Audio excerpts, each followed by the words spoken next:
आपल्या बाराखडी सिरीजमध्ये घ असे घारगे. तर लाल भोपळा आणायचा, तो छान असा साफ करून घ्यायचा, बिया काढून घ्यायच्या आणि त्याचं मागचं साल काढून तो आपल्याला कट करून घ्यायचा. आणि हा भोपळा आपल्याला वाफेवर शिजवायचा आहे, कारण मग याचं न्यूट्रिशन हे जात नाही. तर आपला भोपळा हा शिजून झालेला आहे मस्त. याला चमच्याच्या साहाय्याने बारीक करून घ्यायचं.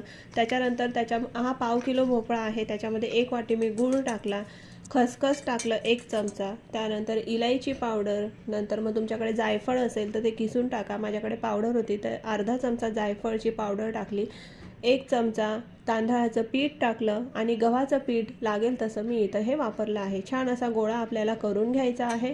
मस्त याचे पेढे बनवायचे आणि छोट्या छोट्या पुऱ्या अशा लाटून घ्यायच्या. त्या मस्त दोघं साईडने आपल्याला तळायच्या आहेत. आणि मस्त तुम्ही गरमागरम हे घारगे जे आहे ते तीळ, शेंगदाण्याची चटणी किंवा खोबऱ्याच्या चटणीसोबत एन्जॉय करू शकतात. वरून पुढची रेसिपी कमेंट करा.